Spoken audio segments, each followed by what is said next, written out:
हे दोस्तों, ये कहानी शुरू करने से पहले मुझे आपको एक इम्पॉर्टेंट डिस्क्लेमर देना है। ये कहानी मेरी नहीं है, मगर जिस व्यक्ति द्वारा भी ये कहानी कही या फिर लिखी गई है उसका ये कहना है कि ये उसके जीवन से जुड़ी एक सच्ची घटना पर आधारित कहानी है। तो इसे सच्चा मानना या फिर ना मानना, ये मैं आपके विवेक के ऊपर छोड़ देता हूँ।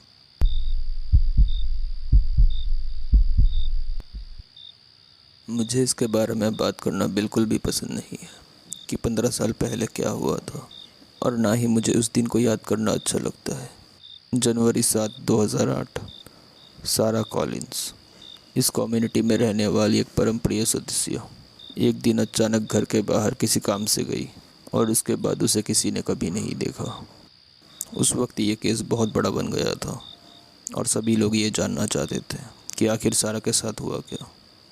मगर उनमें से कोई भी मेरे जैसा निराश और मजबूर नहीं था या फिर डेस्परेट नहीं था जिसे जवाब की तलाश थी। सारा और मैं 5 साल से शादीशुदा थे। जिस दिन मैं उससे पहली बार मिला था, मुझे मालूम था कि मैं उसके साथ अपनी पूरी ज़िंदगी बिताऊंगा। उसका मुस्कुराहट देखकर पूरा घर रोशन हो जाता था। इसी कारण से ये मानना और भी ज़्यादा मुश्किल है कि इतनी सुंदर और कामयाब औरत अचानक गायब हो गई। उन्हें उसकी बॉडी तक नहीं मिली। अब तक 15 साल बीत गए, मगर उसके बारे में सुराग का एक कतरा तक नहीं मिला। ना कोई टायर के निशान, ना कोई फिंगरप्रिंट्स, कुछ भी नहीं। पुलिस ने उसके बारे में जानकारी प्राप्त करने के लिए लोगों से दरख्वास्त किया, मगर कोई सामने नहीं आया। मगर पता नहीं कैसे उसे एक भी आदमी ने नहीं देखा। ये ऐसा था जैसे कि वो बिना किसी निशानी के गायब हो गई। मुझे उसकी बहुत याद आती है। मैं उसकी तस्वीरों को अपने घर से नहीं हटा पाया। तस्वीरों में मुझे उसका उज्जवल चेहरा देखकर ऐसा लगता है कि वो हर कमरे से मुझे देखकर मुस्कुरा रही है। हमारे शादी के दिन का उसका एक तस्वीर है। उसकी ये तस्वीर मेरा फेवरेट है। इस तस्वीर को देखकर ऐसा लगता है कि मैं सीधे उसे ही देख रहा हूँ। कितने अच्छी तरीके से उसे इस तस्वीर में कैप्चर किया गया है। 2 दिन पहले मैं उसकी तस्वीरों की ओर देख रहा था और तस्वीरों में ही मैं खो गया। उसकी आंखें, उसका मुंह, ऐसा लगा जैसे कि वो मेरी तरफ स्माइल कर रही हो, और उसका एक डिम्पल जो कि उसके लेफ्ट गाल में था। मैं उसकी तस्वीरों में इतना खो गया था कि मेरा ध्यान ही नहीं गया कि फ़ोन बज रहा है। मेरा लैंडलाइन फ़ोन बज रहा था, जो कि मेरे लिए थोड़ा अजीब था क्योंकि अब मुझे लैंडलाइन में कोई भी फ़ोन नहीं करता। आजकल तो सारी बातें मोबाइल में ही होती है।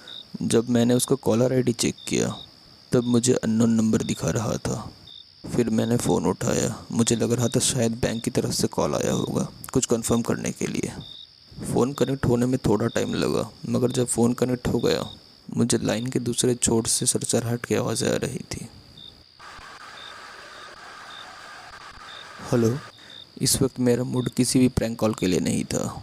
क्या वहाँ कोई है? Hello. Daniel, Daniel, thank God. भगवान का बहुत बहुत शुक्र है, आखिरकार मैं तुम तक पहुंच ही गई।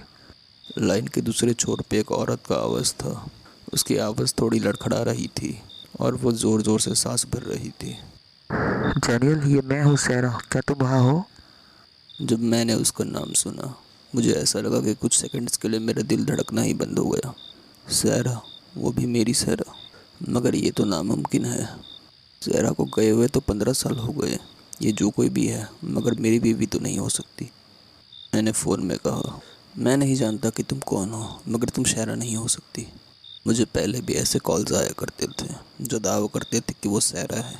कोई मज़े के लिए, कोई मेरे साथ फ्रॉड करने के लिए, ऐसा कोई भी जो कि दुखी पति को मैनिपुलेट कर सके। मैं जानता था कि उनमें से कोई भी मेरी पत्नी नहीं है। नहीं, नहीं डैनियल, रुको। तुम्हें मेरी बात सुननी होगी। ये मैं हूँ सैरा, मेरा भरोसा करो। उसकी आवाज़ और भी ज़्यादा डिस्परेट होने लगी। तो मैं ये सोचने लगा कि लोग इस हद तक भी गिर सकते हैं झूठ को सच साबित करने के लिए। तुम ऐसा क्यों कर रहे हो? मैंने गुस्से में पूछा। 15 साल हो चुके हैं, मेरी बीवी गायब है। तुम्हें मुझसे क्या चाहिए? कुछ समय तक लाइन के दूसरे छोर वाली औरत चुप रही। तो मुझे ऐसा लगा कि शायद फ़ोन डिस्कनेक्ट हो गया है, मगर फिर वो बोली। डैनियल, डैनियल प्लीज़, ये मैं हूँ सैरा, तुम्हारी बीवी सैरा। वो औरत भीख मांगने लगी। मैं बिल्कुल सच कह रही हूँ, ये मैं हूँ। वो भीख मांगती रही, मगर मैंने भी बहुत सहन कर लिया। अब मैं और किसी का झूठ नहीं सुनने वाला। इस नंबर पे कभी फ़ोन मत करना। और मैंने उसे ज़ोर से कहा और अपना फ़ोन रख दिया। मुझे लगा शायद वो और कभी फ़ोन नहीं करेंगी। मैंने सोचा शायद ये सब अब ख़त्म हो गया। अगले दिन मैंने अपने दोस्त को घर में बुलाया। मेरा प्लम्बिंग सिस्टम ख़राब हो गया था और वह मेरी मदद करने आया था। वो मेरा एक अच्छा दोस्त था। मैं उसे कॉलेज से ही जानता था।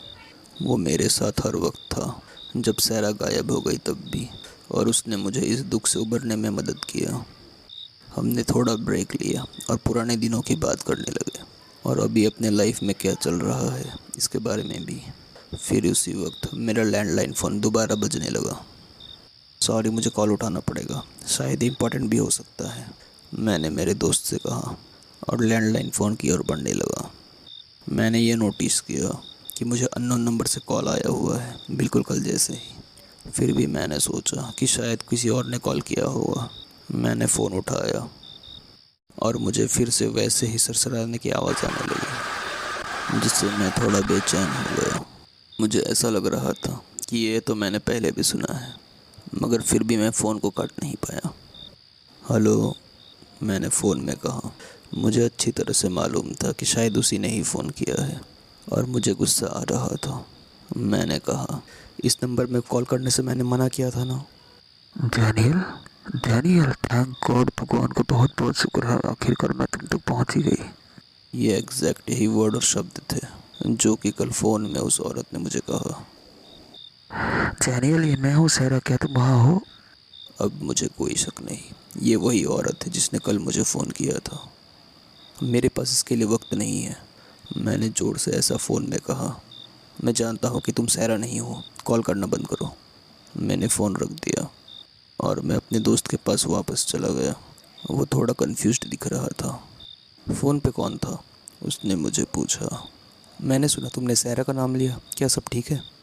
शायद किसी ने प्रैंक कॉल किया होगा और सहरा बनने का नाटक कर रहा है, मैंने अपने आँखों को रोल कर कर ऐसा कहा। मैंने सोचा कि ये सब बहुत पहले ही ख़त्म हो गया, जब पहले मुझे लोग सहरा के नाम से फ़ोन किया करते थे, मुझे परेशान किया करते थे, जिस कारण मैंने अपने सारे फ़ोन नंबर्स बदल लिए। मगर पता नहीं कैसे इस औरत को मेरा नंबर मिला कैसे, मेरा नया फ़ोन नंबर। क्या सहरा बनने का नाटक कर रही है? मेरे दोस्त ने कहा। यह तो बहुत अजीब है। क्या तुमने इसके बारे में किसी से बात की है? क्या तुमने पुलिस को बताया? नहीं बताया, मैंने अपने सर हिलाते हुए कहा। इसकी कोई ज़रूरत नहीं, ये बस पैसे के लिए शायद कोई नाटक कर रहा है। किसी तरह मैंने अपने दोस्त से इस कन्वर्सेशन या फिर बातचीत को ख़त्म किया। मैं इसके बारे में ज़्यादा देर बात नहीं करना चाहता था। ये मेरे पुराने ज़ख्मों को वापस से कुरेदने जैसा था। जब मैं अगले दिन उठा, मुझे लगा शायद अब और कॉल नहीं आएगा। मैंने उस लेडी को क्लियर कर दिया था कि मैं अब उसकी बातों में नहीं आने वाला, मगर मेरी ये सोच गलत साबित हुई। जैसे ही मैं सीढ़ियों के नीचे उतरने लगा पानी लेने के लिए, मेरा फ़ोन फिर से बजने लगा। मैंने सोचा फ़ोन का रिंग बजने देता हूँ। फिर मुझे इससे भी ज़्यादा एक बेहतर आइडिया आया। इस पर मैंने उसे धमकी देने का सोचा। मैंने सोचा कि अगर मैं उसे पुलिस की धमकी दूँ तो शायद वो और कॉल ना करे। मैंने फ़ोन उठाया और फिर से वही सरसराने की आवाज़ आई। मैं बयान नहीं कर सकता कि ये कैसी आवाज़ है, मगर उसे सुनते ही मेरे रोंगटे खड़े हो जाते हैं। फिर कॉल कनेक्ट हो गया। इस बार भी सेम वही बातें दोहराई गई फ़ोन में। डैनियल, डैनियल, थैंक गॉड, भगवान का बहुत बहुत शुक्र है, आखिरकार मैं तुम तक पहुंच ही गई। कहीं ये रिकॉर्डेड मैसेज तो नहीं? डैनियल, ये मैं हूँ सहरा, क्या तुम वहाँ हो? मुझे ऐसा लगा कि शायद ये रिकॉर्डेड वॉइस भी हो सकती है। अगर तुमने इस नंबर पे कॉल करना बंद नहीं किया तो मुझे पुलिस को इन्वॉल्व करना होगा, मैंने ऐसा उस कॉलर को कहा। ये हैरेसमेंट है, अगर तुम्हें पैसे चाहिए तो किसी और को फ़ोन करो। उसके बाद मैंने लाइन के दूसरी छोर वाले व्यक्ति को बोलने का मौका ही नहीं दिया और फ़ोन रख दिया।